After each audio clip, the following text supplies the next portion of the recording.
матасын алып чыгышты. Мына силер бүгүн батыр боло турган күнүңөр. Кудай буйрса мынакей. Силер батырсыңар, могу 12 балачы. Тарыхта каласыңар.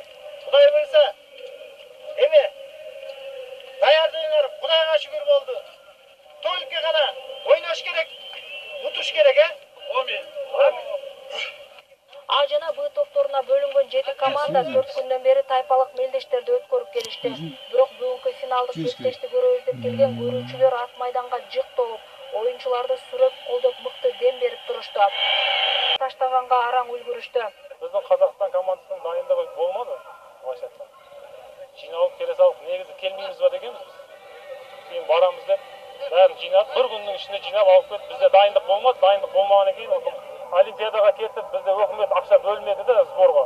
Дайындыққа ақша бермеді. Содан кейін дайындаламадық та.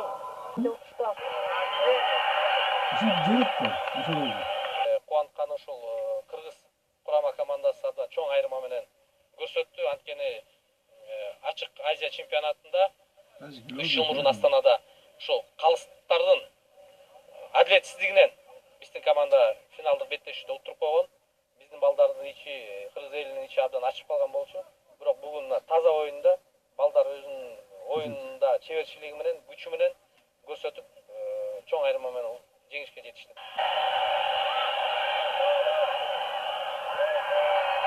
Ойын аябай жакшы болду. Элге аябай кызык болду. Ушул оюнду аябай күтүп жүргөнбүз 2-3 жылдан бери. Ошол бүгүн келип, жеңишке жетип аябай кубанып турабыз.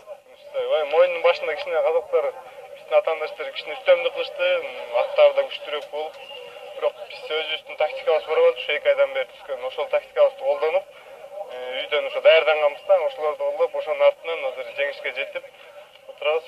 Жеңилүү ызасын тарткан казакстандык боордоштор оюнга чейин азыраак машыгып калдык дешип бушайман. Анан калсалар мындан 2 жыл мурун өткөн биринчи көчмөндөр оюнуна да келбей коюшканы бар. Бүгүн алар оюн аягына чейин Тайгазанга болгондаштарын 15-3 эсебинде жеңип, биринчи орунга коюлган 3,5 миллион сом акчалай сыйлыктын ээси болушту. Казакстандык улакчылар дагы куру кол калган жок. 3-орунга илинген кытайлык спортчулар мекенине 600 000 сом акчалай байый алып кетишет.